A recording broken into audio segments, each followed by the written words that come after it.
Dai Zimbabwe.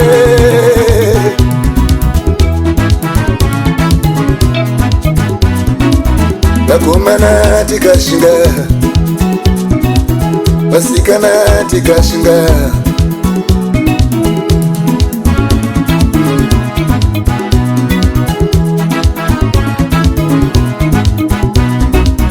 Vachidiki tikashinga, vanamai tikashinga, nyika yasununguka, nyika yasununguka, vanamai mukashinga, vanamai mukashinga, nyika yasununguka, mukashinga, nyika yasununguka, vakomana tikashinga isu, vakomana tikashinga.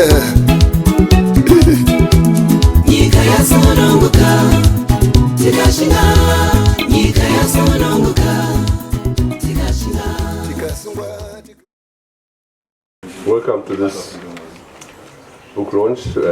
We apologize sincerely for the delay, but it was due to a serious hitch at the airport. The books were confiscated. So, are you surprised?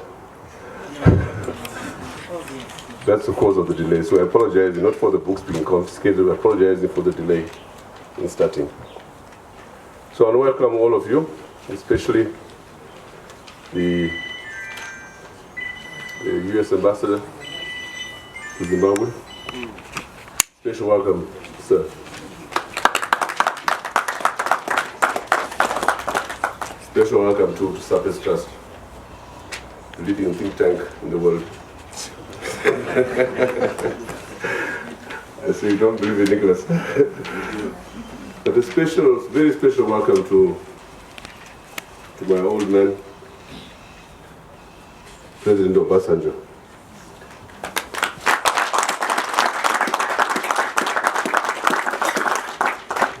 I had the honor and privilege to be a member of his team. Those of you who are as young as me will remember the African Leadership Forum. We traversed the continent, and I had honored working with some of the leading minds in Africa. Sadly, we have lost some of them, like Rodake. But President Obasanjo helped us even into this venture that is Surface Trust today by his bravery. And I should also point out to Zimbabweans here and Southern Africans, in case you have forgotten, under President Obasanjo, the struggle in Southern Africa got a tremendous boost. Over 3,000 Zimbabweans were trained in Nigeria towards the war effort.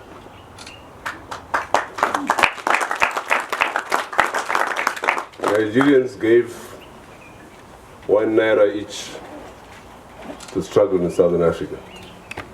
I always remind my students in particular that Nigeria was one of the frontline states. Don't forget that. We seem to be very forgetful in Southern Africa about the role of this very important giant that is Nigeria. Fellow academic, although much more industrious than all of us, as evidenced by his many publications. And Greg, of course, has been the main driver of this project, the book that was before us. Greg, welcome. The last of our speakers will be Tendai Biti. Need I introduce him? Except to say that he's also my nephew, so that's more significant, I think. He comes from the royal side of his mother, from the royal side of Mangwende, our side. Congratulations. Also a guest here My young man there at the end, Nelson Chamisa. Do I need to introduce you?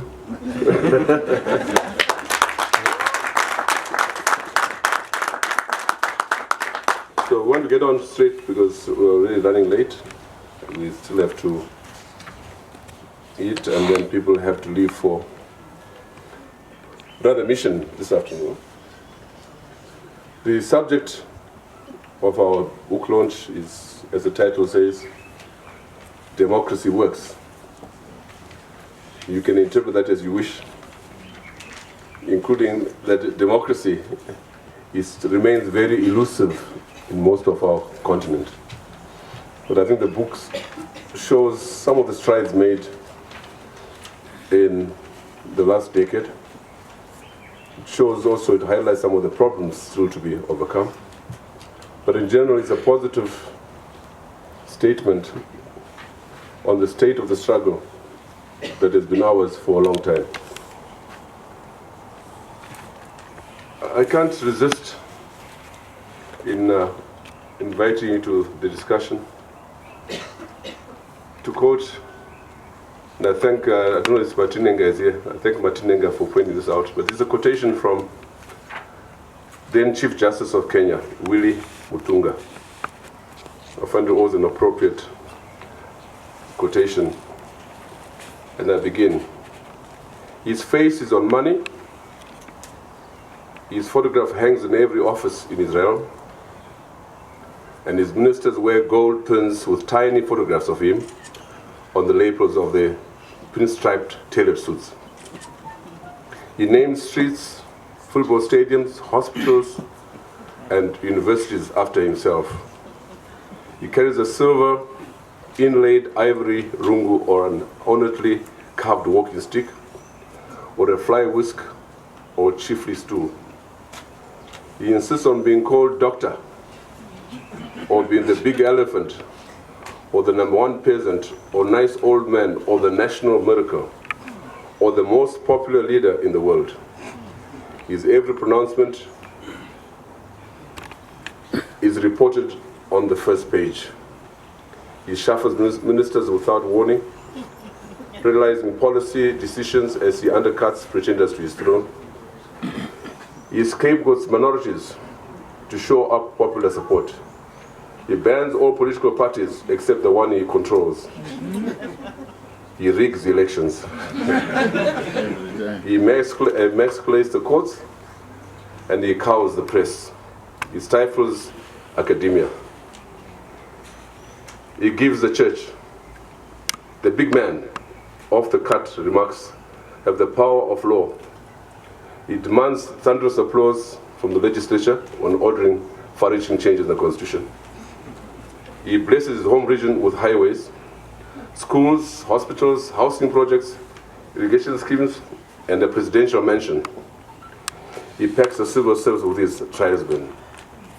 His enemies are harassed by youth wingers from the ruling party.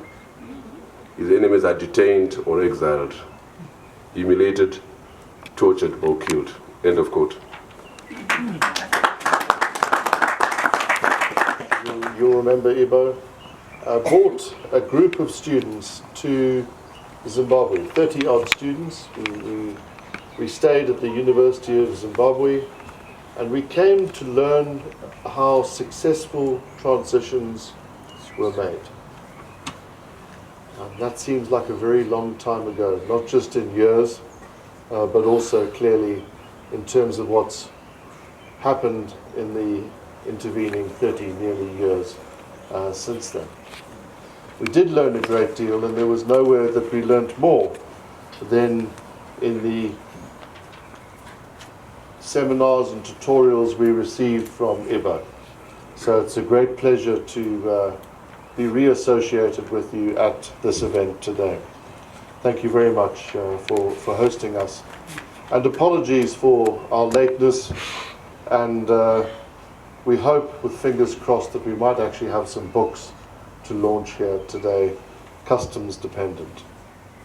So I'm going to focus on 5 brief things in introducing President Obasanjo. And the first of these is really to explain why we've written this book. and what the book then tells us about the state of democracy in Africa. And I want to focus firstly on what's happened in over the last 60 years, let's call it, since independence in the majority of African states. Obviously, in the immediate independence period, most African countries were democracies. Many of them quickly, however, transferred either to one-party rule or to forms of military rule or one-person rule, as Ibo has just so eloquently described, to the point that by 1980, at the start of 1980, they were regarded as being just two African democracies. In other words, two countries that were regarded by Freedom House as having the classification free. And you can pick whichever classification series you want out there. They're all as good or as bad as each other. Freedom House has been around for a long period of time and has a very sophisticated methodology to measure the state of democracy.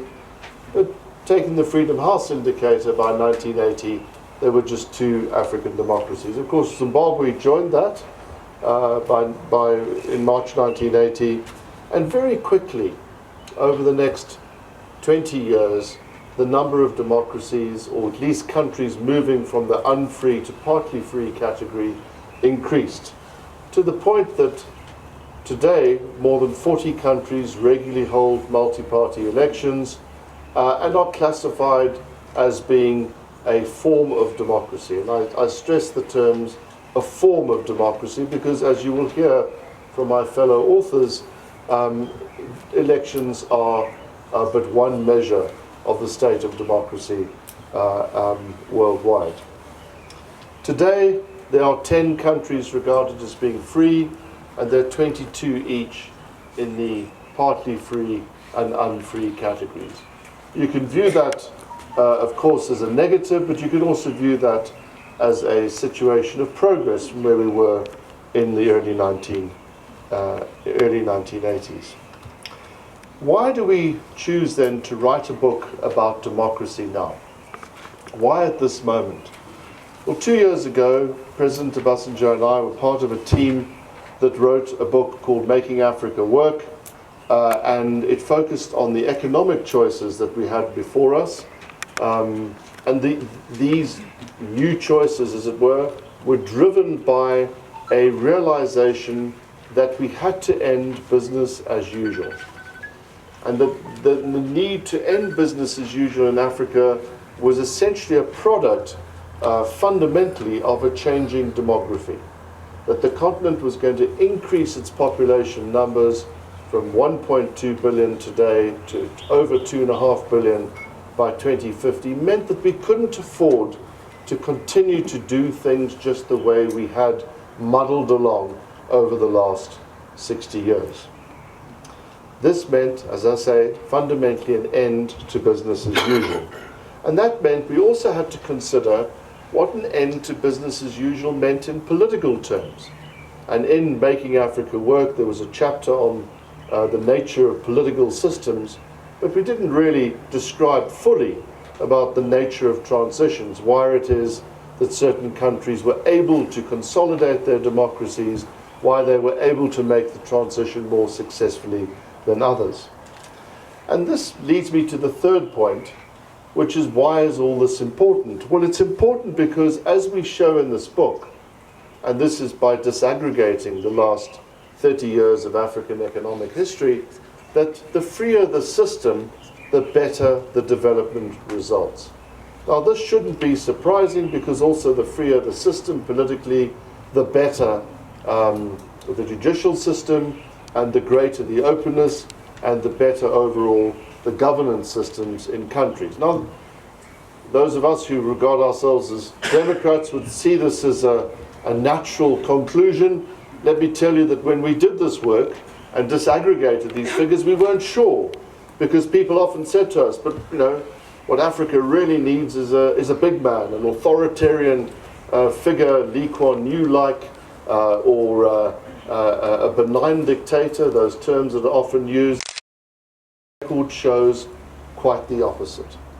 The record shows that not only is democracy better in terms of human rights and the way we interact with each other, and for political stability, it allows a regular transfer of power, it allows for a greater competition of ideas. It means that if you're stuck with a bad person, you can change them on a regular basis if necessary, but it also shows that in fact it leads to better policy choices and better growth results and more diversification, so less vulnerability to commodity price fluctuations. And thus the compounding effects of growth are that much greater. And in the book you'll see a table which shows how these different categories of states have fared over the intervening years. In other words, the exceptional story sometimes of still Ethiopia, which was until recently, of course, on a fairly authoritarian path by comparison to that it's undergone since the beginning of last year, that these exceptional stories do not prove the rule. The rule is the more open you are, the better the democracy, the better the outcomes in development terms. That then raises forth the question as to how you improve your democracy. Well, it's very clear that democracies are much more, and I know that Tendai will speak to this, than simply about what happens on an election day. As Judge Krickler once put it in South Africa, only an idiot would rig an election on election day. Now, of course, there are a few idiots out there, needless to say. The one truism about common sense is, of course, that it's not common. I regularly tell that to my children. But the health of a democracy is not just about elections. It's a good starting point. It's also about institutional strength. I'm reminded of being a South African in this context, when you consider what has happened with state capture over the last 10 years, that state capture didn't end because suddenly the ANC had a change of heart. It ended because of the strength of parliamentary institutions, of our free press, of our independent media, of our investigative media, and the oxygen that Parliament gave this process, the oxygen that the Constitution, as a constitutional lawyer, you'll be aware of this, Tendai, more than anybody, the oxygen that the Constitution gave in terms of the scrutiny of what government, and in this case particularly the executive, was up to. It also took, of course, a few good people. Always courageous people are required to make these systems work, and no less so than in South Africa, and it requires leadership and staying power to make that leadership effective. You need to have in all of this a playbook for democrats, just as authoritarians have developed from Venezuela across the world a playbook for authoritarianism, so too must democrats develop their own playbook, their own narrative in this process about what it is that they're offering countries other than simply a change from authoritarianism. That in itself may be enough, but may not be enough to perpetuate their offering.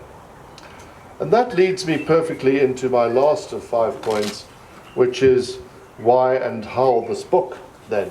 How did this book come about? Well, I've explained it partly came about because of the earlier book on Making Africa Work. It came about because of the realization that you had to get the politics right, and it's based on more than 300 interviews and a whole variety of case studies. It's not a dry theoretical book. Theory has its part, but it's more about people and processes that provide us with insight into why it is that some countries are able to consolidate their democracies, why it is that democracy comes about, which we conclude is largely an organic process, unsurprising since more than 2/3 of Africans who are routinely polled on this issue prefer democracy to any other form of government. But it's more about the people and the institutional processes involved rather than simply about the theory. It's also about leadership. As I've said, it's about commitment, it's about stamina. And I'm reminded of 2 dates in this regard, or so we'd say 3 dates in this regard. The first is that when President Obasanjo first came into my consciousness when I was a graduate student in England in 1986, and we co-chaired the Eminent Persons Group of the Commonwealth, you'll remember this, Ibo, which played, I think, a very important role in resetting or recalibrating expectations in South Africa about the need for or about the prospect of a negotiated settlement. And if I think that it was 1986, 33 years ago, it just gives you an idea of the longevity, of the need for persistence, of the need for continuous application, both inside and outside power. He, of course, had been the military head of state between 1976 and 1979 when he redemocratized Nigeria, and then, of course, retired, took on these extra governmental roles, was thrown into prison for 3.5 years in the early 1990s by General Sani Abacha's regime, and then emerged from prison to become president of Nigeria again from 1999 to 2007, and then again back into civil society, into promoting Africa's international relations, a role that he does so fantastically for us at the Brentos Foundation. That is the sort of commitment that you need to have to make these processes work. President Ellen Johnson Sirleaf was with us the last few days in South Africa. She and I met in 2006 when she had just become president, and 13 years later she's still at it. She was president for 12 years. It's just, again, evidence, as is Tendai's career, and the level of commitment and longevity that's required to turn systems around. I often say, and I spend much of my career working in failed or dysfunctional states, that the time taken to recover is at least as long as the period of decline. And that means that you need remarkable application to make these situations transform in both political and in economic terms. And there are no people better than to explain that to you than President Obasanjo and Tendai Biti. Thank you very much. Well, both the moderator and Greg Mills have apologized to you for the delay. In my part of the world, we will say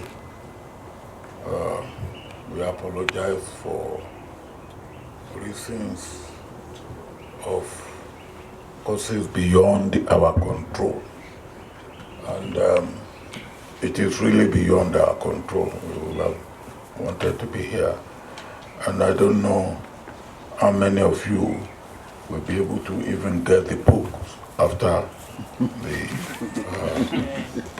statement and the discussion. Again, you will forgive us. That is also reasons beyond our control. But having said that, I want to stress a few points that Greg has made, and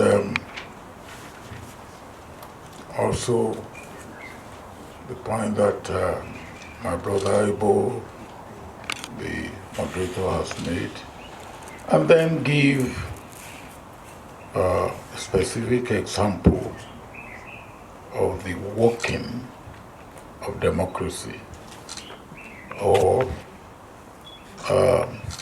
not working of democracy, whichever way you look at it,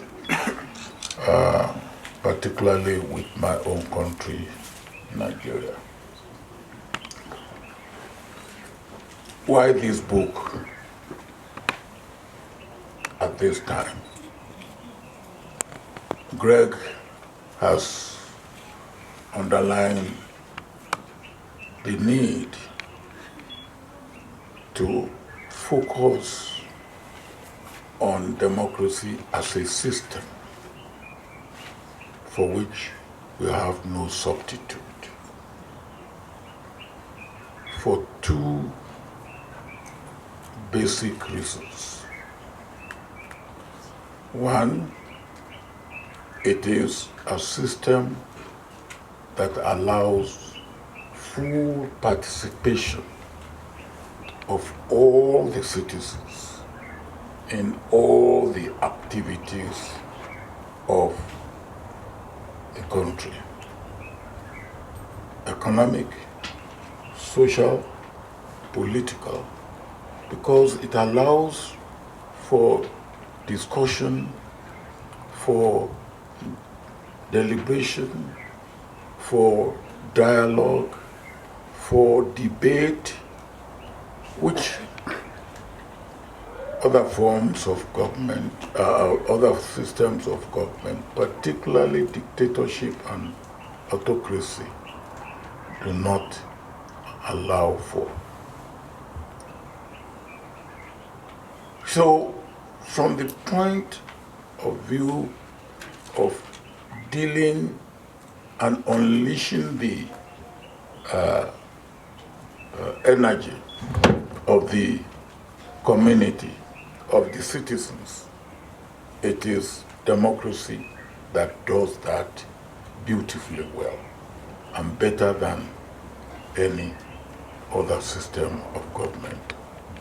And we have seen that empirically, as you have heard from my colleague, Greg Mills. And the experience in my own country was that we had military government. It was like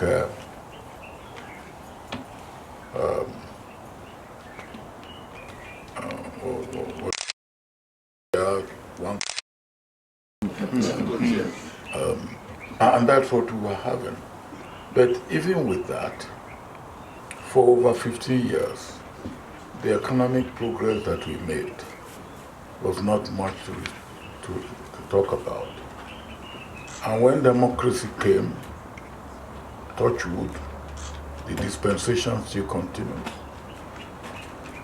This year, it will make 20 years that this present dispensation have been going on without any disturbance. What was achieved within a space of 8 years in economic development was much more than what was achieved in all the period of about 16 years of military rule before that. So there's no doubt that democracy, as far as economic development and growth are concerned, it works. There is also the temptation for people to say, well, look at what is happening or what has happened in Libya under Gaddafi. Can it be sustained? What is the transition? How do you manage transition in such a situation? You talk about Ethiopia. We talk about some other countries outside Africa. But in all this, for durability, for sustainability, for peaceful transition, democracy works, and it has been proved substantially and substantively and in facts and figures. The second point is that democracy is the best instrument for managing diversity. There's no community or country in Africa that is not a country of diversity. Diversity of tribe, diversity of culture, diversity of language, diversity of religion, diversity of race, and you have it in any country. Maybe my own country, Nigeria, has more than most other countries in Africa.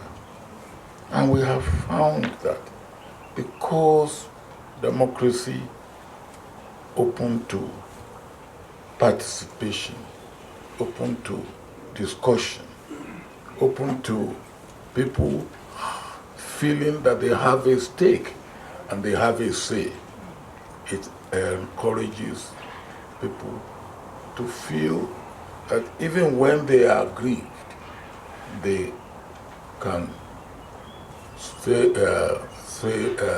put out their grievances.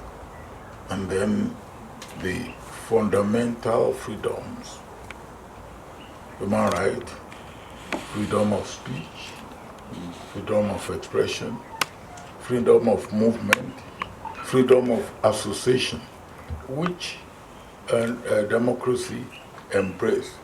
It makes for the management of diversity.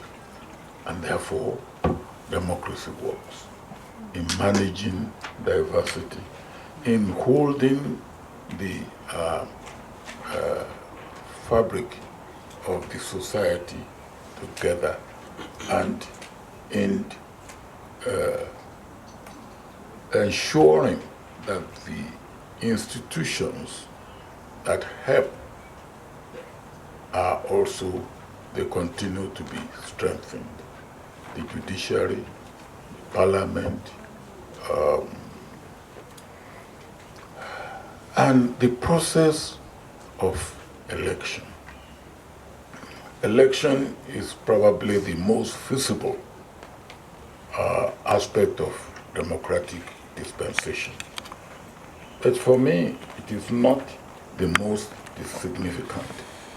The most significant aspect of democracy is in between elections. And that is when a lot of harm is done wittingly or unwittingly. When the consultation that you have taken place is not allowed to take place, the reform that should have taken place is not allowed to take place, the significance and substance that should have been there in the practice of democracy is not allowed to be there.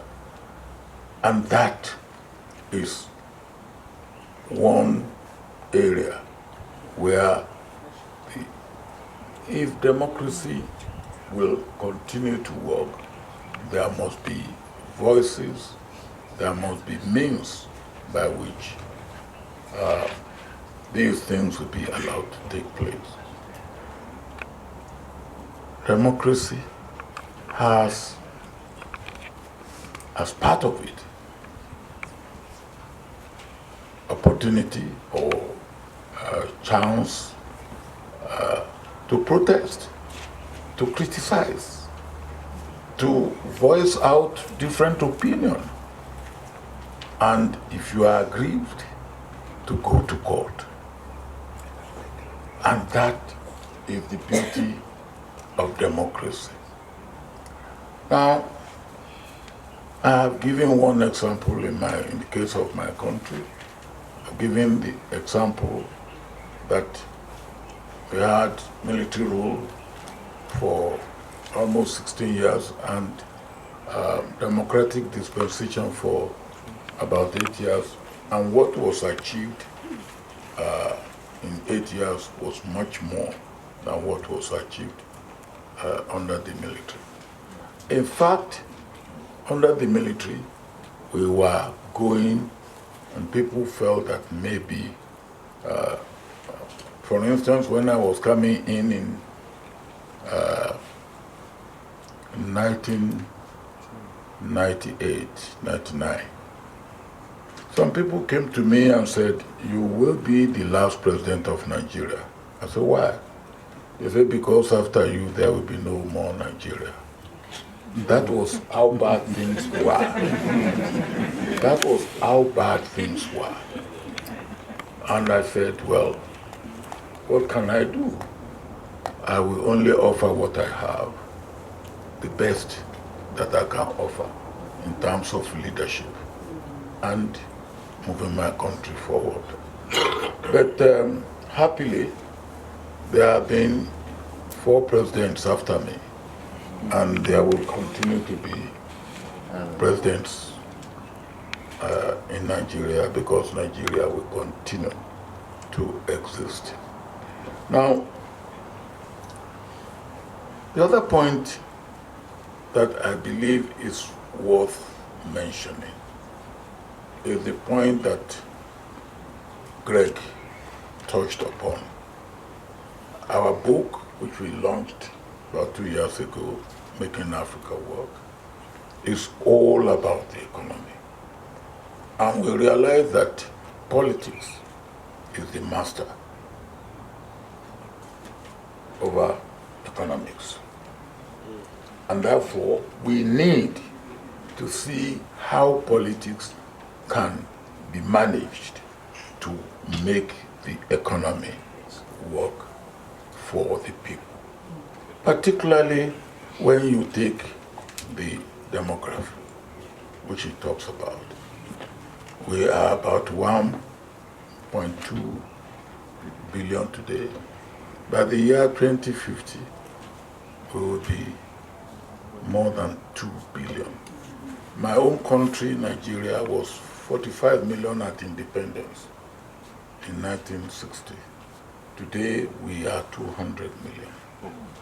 When we wrote Making Africa Work, and we were going around launching it, and it was clear to us that between 1960 and now, most African countries have increased their population by a factor of 5. Nigeria, with 45, is now about 200, except one country, Nigerian Republic, which has increased by a factor of 10. And when we were launching our book, the president, a very pleasant man, President Yusuf, and the Prime Minister, I said, "Look, tell us, why is your case different? You have increased by a factor of 10. Everybody else by a factor of 5. And jokingly, they said, "We are trying to catch up with Nigeria." And I said to them, "No, that is not a good example to copy." But all that will continue. By the year 2050, the present population will have doubled. But more importantly, even as of today, 60% of that population, of our population in Africa, is under 25.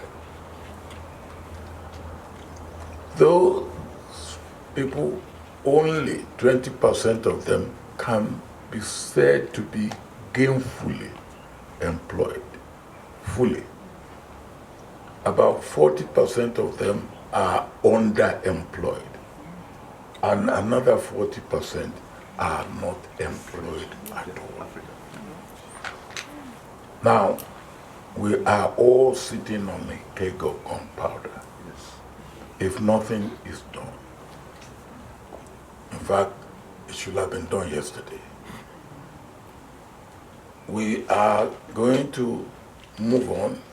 The population will keep increasing. And what are we going to have? People will, the youth will get fed up and say, to hell with it. And that will be bad for all of us.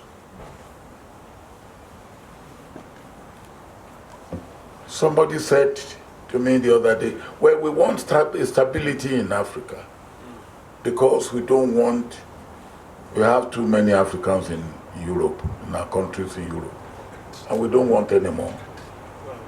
But, and then he said, look, if you have election, accept the result. No matter what the result may be, accept it. I said, well, injustice is a breeding ground for instability. So, accepting the result of an election which is massively rigged, which is corruptedly taken, is not the way to go for any country. And definitely not for Nigeria. Because the judiciary is part of the process of democracy. So that if you feel cheated or feel aggrieved, you still can say, yes, there's an arbitrator. There's somewhere I can go. And of course, if you remove that, then when you are cheated, what do? You either try to get justice in your own way, which may be violent, which is not right. Or you may resign yourself to yourself and say, well, I will get justice in heaven. But I don't know. I will want to start getting justice here and probably complete it in heaven, rather than leave everything to heaven. It's like one of my pastors. Anytime he talks, I say, look, you are laying your treasure in heaven. So don't worry, Pastor. And he said, yes, sir. Yes. I want to have a bit of the treasure here, and let substantial part of it be in heaven. Let us get justice here, and let us finalize it out there.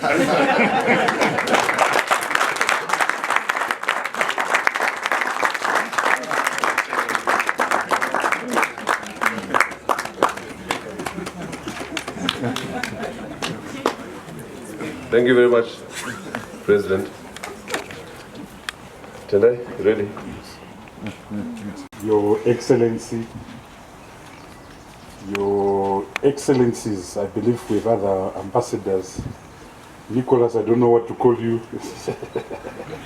but welcome, fellow Zimbabweans. I was looking forward to this launch very much because Zimbabwe is my home. I was a bit worked up because they took our books once again. I'm just praying that we can have a few books before we finish. I also want to acknowledge the presence of members of our party, the MDC. President Obasanjo, you have in front of you people who have been going through persecution.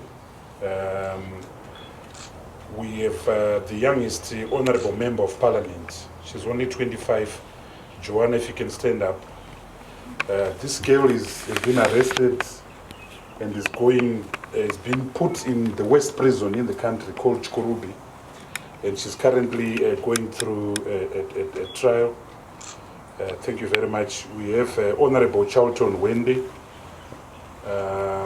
also a member of parliament, our Deputy Treasurer General. He's also been incarcerated and is going through trial.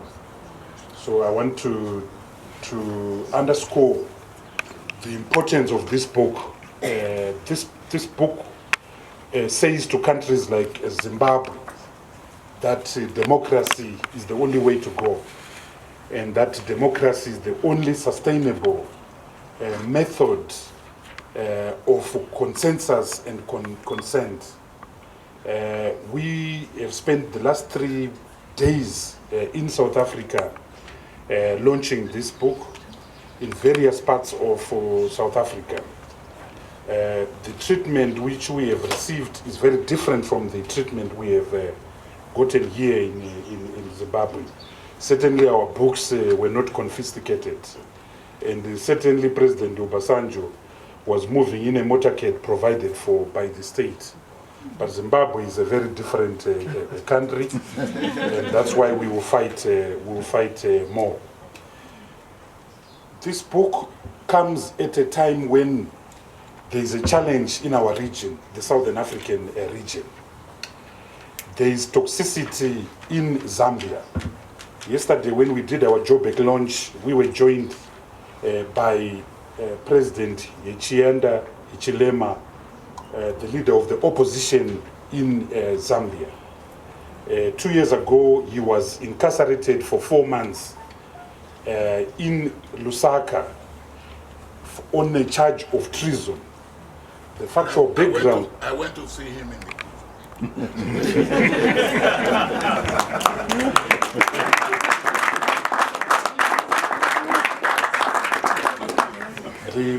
the charge was treason, but the factual background to this treason was that his vehicles had stopped to give way to the motorcade of the president, Mr. Edgar Lungu, and that, according to Mr. Lungu, was treason.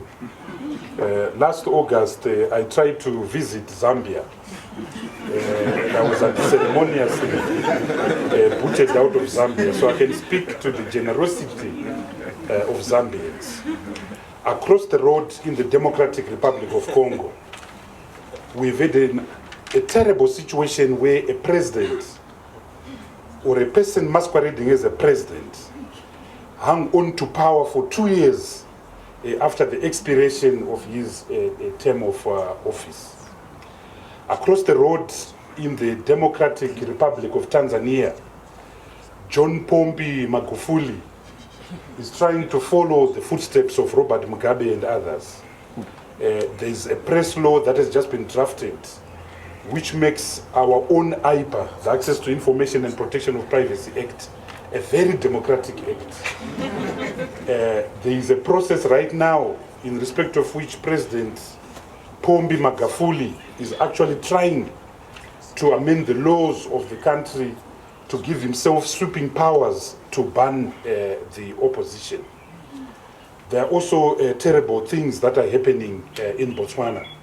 I know that President Chamisa, you were in Botswana a few days ago, and you would have spoken to President Ian Khama, who would have told you of the very unhappy things that are happening there, the threat to democracy that is happening there. So we live in a very tortured neighborhood. But Zimbabwe is not the only tortured neighborhood. We live in a world where the definition and narrative of democracy itself has become so contested. We live in a world that has become so cynical. We live in a world where our own value systems have been threatened by the scourge of populism, by the scourge of nationalism. And many countries whose value systems we've taken for granted are questioning those values. There are challenges in the United States of America. There are challenges in the United Kingdom. Sitting in the audience is our friend Henry Sens. I can't see where he has gone to. He comes from the United Kingdom. And I was saying to Henry a few days ago that watching Sky News, there he is on the phone, and watching the shenanigans around Brexit, you would think United Kingdom has become another little tin pot from Southern Africa. So there are many things that are happening that are questioning a democracy. But to us, in writing this book, we wanted to prove a hypothesis. And that hypothesis is that all modern states are founded on the doctrine of the social contract. And at the epicenter of the doctrine of the social contract is just the consent. You cannot govern a country except with the consent of those that are to be governed. You cannot rule a country except with the permission, the gratuitous permission of those that you are governing. So that governance at the end of the day becomes a privilege that you are awarded by the electorate, by those that you are governing. And so in Zimbabwe, the biggest challenge we face is that never at any time have we given our consent freely to those that are governing us, or more appropriately, those that have been misgoverning us.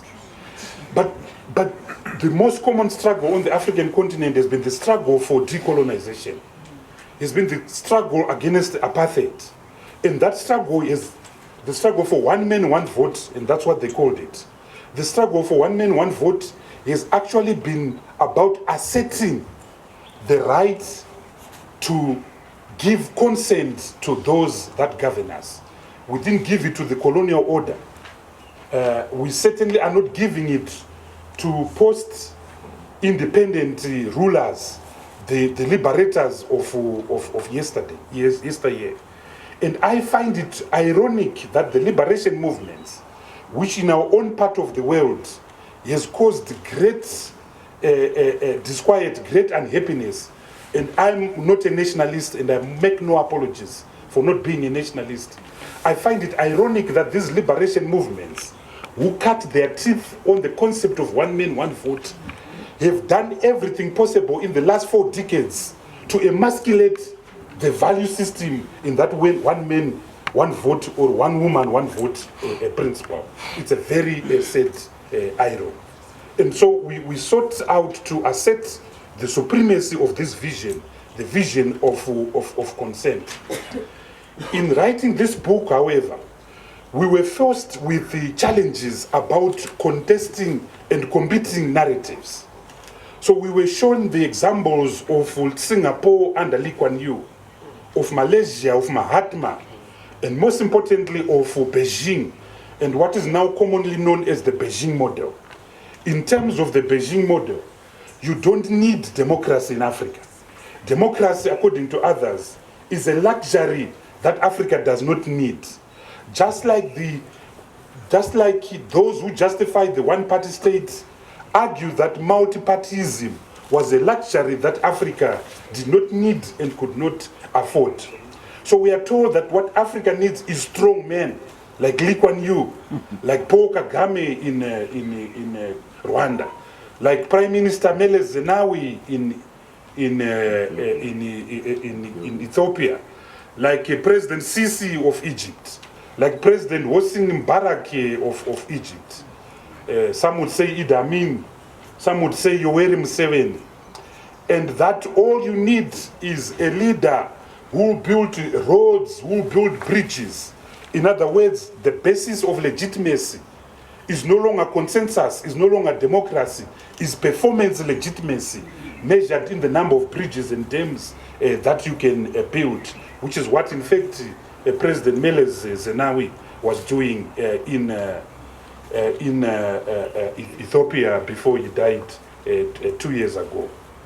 But we contested, and if you look at the first 3 chapters of the book, and I urge compatriots to read it, we make a strong case based on empirical study of the connections between those countries that have made progress and how open and how democratic they have been. If you look at Botswana, if you look at Mauritius, if you look at Ghana, if you look at Nigeria, I put the caveat post President Yadua perhaps. I think there have been challenges, but you can see the progress. So we make this very strong empirical case between the connection between democracy and development and sustained development. But the corollary of that is a case made for the price, for the premium, for the rent that states like Zimbabwe have paid as a result of not having a democracy. Authoritarianism has put a price, has put a cost to countries like Zimbabwe. Put it differently, autocracy has deliberately underdeveloped African economies. And I want to give an example of Zimbabwe that many of you will know. In 1990, the GDP of Zimbabwe was $7 billion US. We were the second largest economy in Southern Africa after South Africa. At the time, the GDP of Zambia was a mere $3 billion. But you know that after 1990, in 1991, one-party state collapsed in Zambia. President Kenneth Kaunda was defeated in an election by the MMD led by Frederick Chiluba. May his soul rest in peace. After Frederick Chiluba, President Levi Mwanawasa came and did fantastic work in pushing the agenda for economic reform in that country, including addressing the unsustainable debt situation that Zambia had. I regret to say that debt and sustainability is back in Zambia, but back with the twins now and Ghost. Then you had President Rupia Banda. Then you had President Michael Sata. So democracy was moving. Zambia managed to grow its GDP from a mere $3 billion in 1990 to $35 billion in 2016. Zimbabwe is still staggering around $13 billion. And so Zimbabwe autocracy has put a premium. I can give another example, Botswana. On the African continent. In around 1990, their GDP was less than $1 billion. Now Botswana has got the highest per capita income in sub-Saharan Africa with a per capita income of US $9,000. Zimbabwean per capita income, we are around US $180. 79% of our people live below the poverty datum line, surviving on less than US $1.79 a day. In fact, as I said in Durban, there are people who live in extreme poverty, surviving on what is called Tsaona. You know what I'm talking about. And Tsaona, you are surviving on US 35 cents a day, which is the equivalent of 5 rands. So those in Chitungwiza, in Huriadzo, they buy a coke of cooking fat. They buy 4 leaves of vegetables, cabbage. They buy a plate of mealie meal, and your day is done. That's how the majority of our people are living, and you know that. And this is very extremely sad. And that's a price that dictatorship is put to our continent. But we also make this very strong argument. We also make the very strong argument in this book that democracy should not be equated to an election that comes one day after 5 years. Yes, elections are important, but democracy should not be restricted and limited to a one-day event that occurs once every 5 years. If that was to be the case, then Zimbabwe would be the most democratic country in the world, including over and above the United States of America. Since 1980, we've had 11 general elections, but they've not delivered anything. And if you remember that before 2008, we didn't have harmonized elections. We used to have presidential elections separately, local authorities elections separately, and parliamentary elections separately. I did a calculation the other day. We've had 34 elections since independence, since 1980. So theoretically, we're more democratic than the United States of America. But that is not the case. If democracy is to have a meaning, it must be substantive democracy. And the democracy substantive is, of course, the building of an economy that is inclusive, an economy that creates jobs. In our SMART program, we wrote about the vision of $100 billion economy. Yes, a sustained growth rate of at least 10% per annum. We were in South Africa the past few days.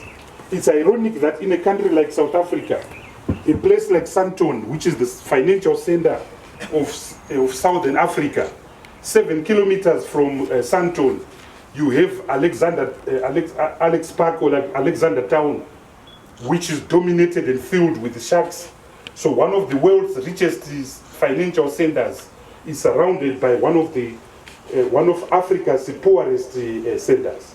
And every African city in the world has got its own Alex Park. We have Mbari, we have Magaba.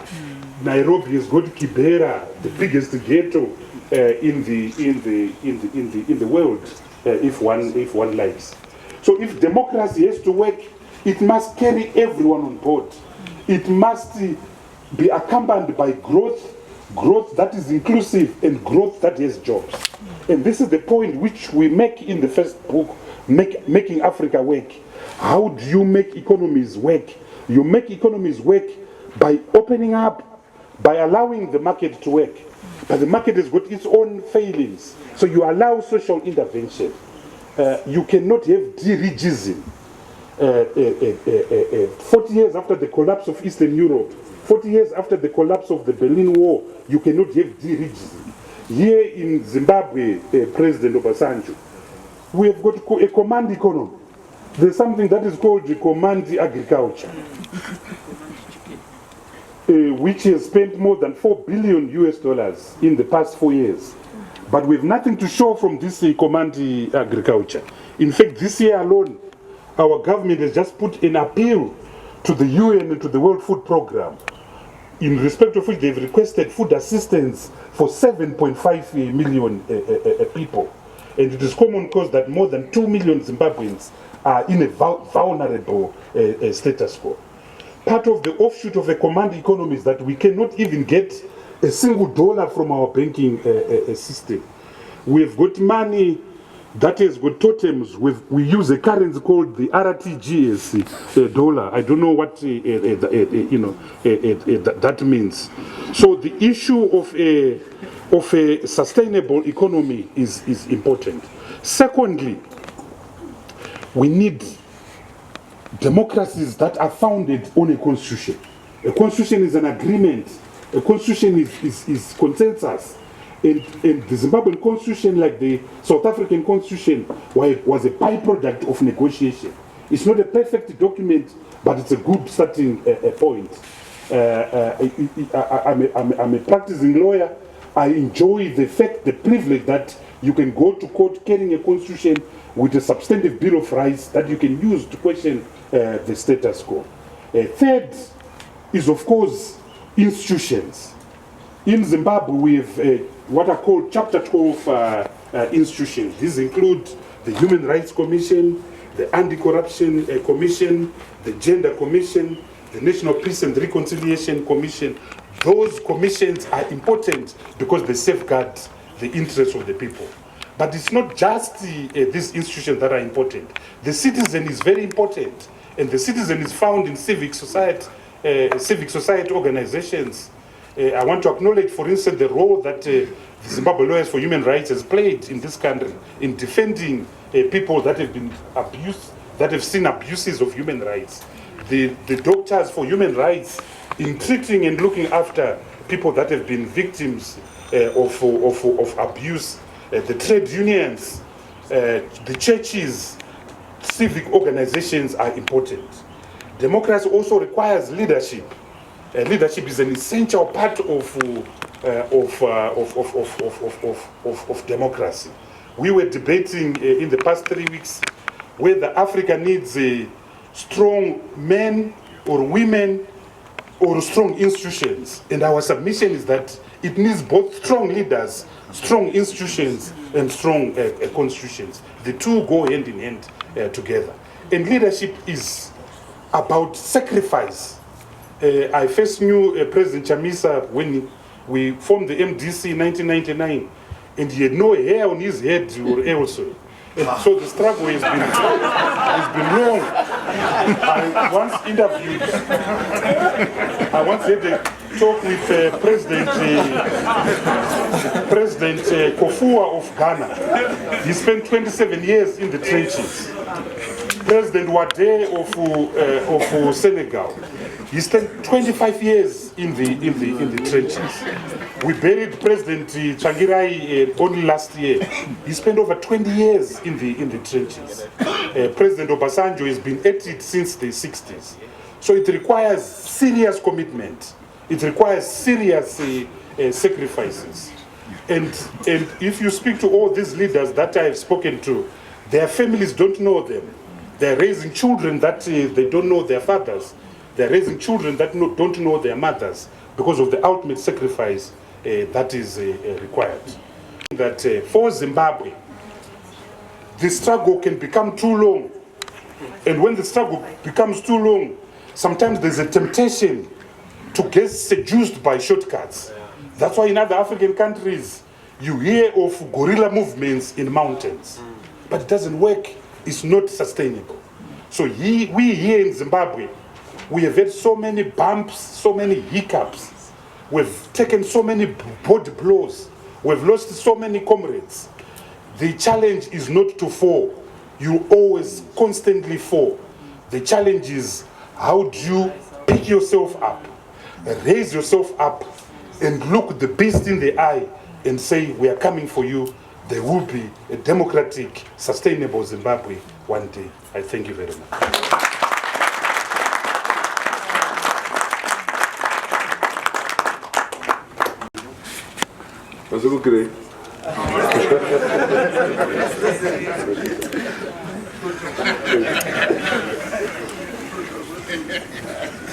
Well, Papa Olusegun Obasanjo, thank you for coming to Zimbabwe. We acknowledge you, we honor you, and we are proud of you as Africans. Thank you very much. I also want to acknowledge my brother here, Greg Mills. I've read a lot of his books, and I must say they are very inspiring. Thank you for the good work. I read a book that is very interesting on how nations normally have problems, and I read it very keenly and very useful. I also want to acknowledge my brother, Tendai. A prophet is not with enough honor in his own homestead, because we don't acknowledge, but I want to acknowledge you. Thank you very much for the great work. Let me also acknowledge Your Excellency, the Ambassador of the United States of America, Honorable His Excellency Brian Nicole. Thank you very much, and other esteemed ambassadors here present, whom I have not recognized by name. Allow me also to acknowledge the senior leadership, our members of parliament from the party that we lead, and allow me to acknowledge also leaders from other political parties who are here present.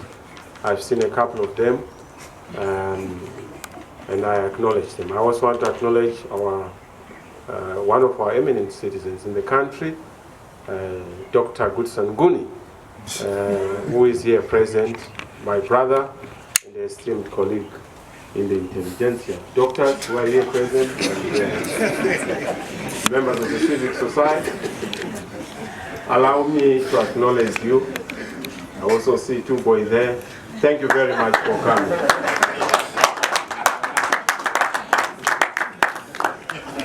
Well, my task is very simple. My task, Doctor, is to appreciate this great book. It is a great book.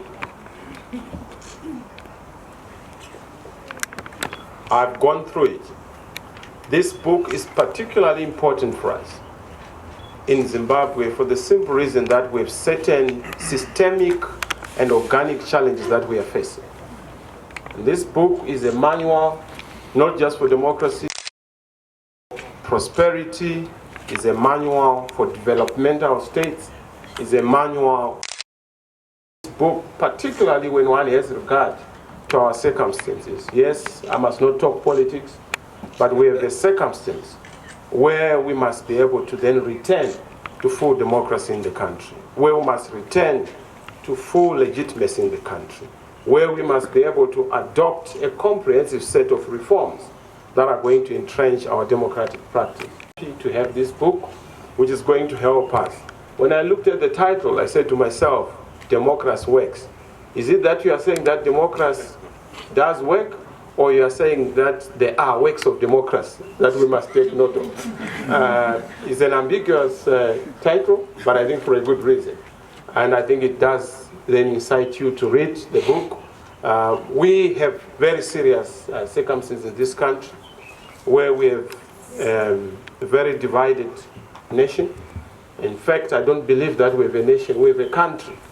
We don't have a nation, because a nation must have strong institutions. We don't have those institutions. A nation must have citizens that are effectively being regarded and reconsidered. We don't have citizens, we have subjects from the perspective of our rulers. So we must be able then, in the context of our situation, going to find this book very useful. President Obasanjo, we thank you. Greg, we thank you for this book. Tendai, thank you for this effort. Part of the biggest problem in Africa is not just that we celebrate big men ahead of big ideas. We also have the problem of not writing.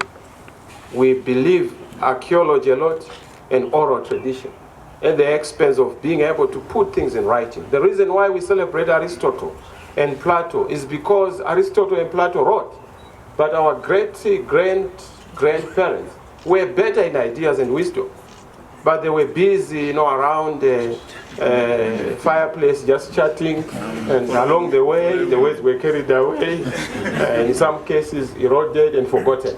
So we need to start the culture of writing books. So this is a positive culture for Africa. We can't have strong institutions without strong ideas that are written by fellow Africans. So thank you for this very wonderful enterprise. It is going to go a long way. We are in a dispensation where we must just move away from mere liberation politics to transformation politics. Yes, the liberation was very important. We must never forget it, but we can't be entrapped in it. We need to start focusing on transformation, building on the foundation of this liberation narrative. But to be able to do that, these books are very important because they are building blocks to what we want to see and what we want to achieve. So you have really contributed to the arsenal of the tools, the toolkit of democracy in our country. And we hope that for those of us who are the alternative, we also don't imbibe from the corrupted world of autocracy. It's very easy. A lot of books have been written about autocracy, and these books are very lucrative. That's why you find that some people are actually copying from those books, and that is what we want to run away from, so that we emphasize democracy. In our country, you are aware that the current government, and I'm not attacking them, but I'm just stating facts, have literally copied lock, stock, and barrel what we fought during the Smith regime. From the Rhodesian Broadcasting Corporation, they now have the Zimbabwe, what is it called? Broadcasting Corporation. Yes, the ZBC. The second one, from the Law and Order Maintenance Act, now we have the Public Order Security Act. They have not changed anything, including the Cabinet House, the Cabinet Room. The same that was being used by Smith is the one that they are using. The Parliament building that was being used by the Rhodesian regime is the one that is being used by the current government. So you see that there has not been any change of institutions, because institutions are more important than just personalities. And this is what this book is all about, to emphasize institutions and to be able to then look at the laws so that we have a constitution that is implemented, not a constitution that is just there in name. We have constitutions without constitutionalism. And I hope that this book will help us to to be able to deal with those issues. I don't want to waste a lot of time. I can assure you that this is going to be a very useful book. For some of us who are young on the continent, we believe that we need big ideas ahead of just big, men. And we have had too many big men. One of them, Mr. Mugabe, just having gone, we have another one who is coming. And he seems to be copying lock, stock, and barrel what the former big man has been doing. Thank you very much. We want to celebrate you and to thank you for this wonderful. And I'm being asked to launch. When there's a higher authority, it's always difficult to pretend to be is treasonous. President Obasanjo, I'm sure, indeed.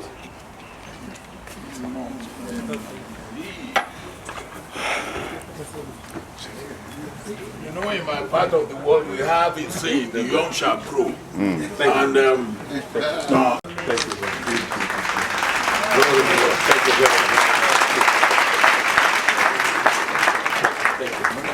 Thank you. Thank you very much.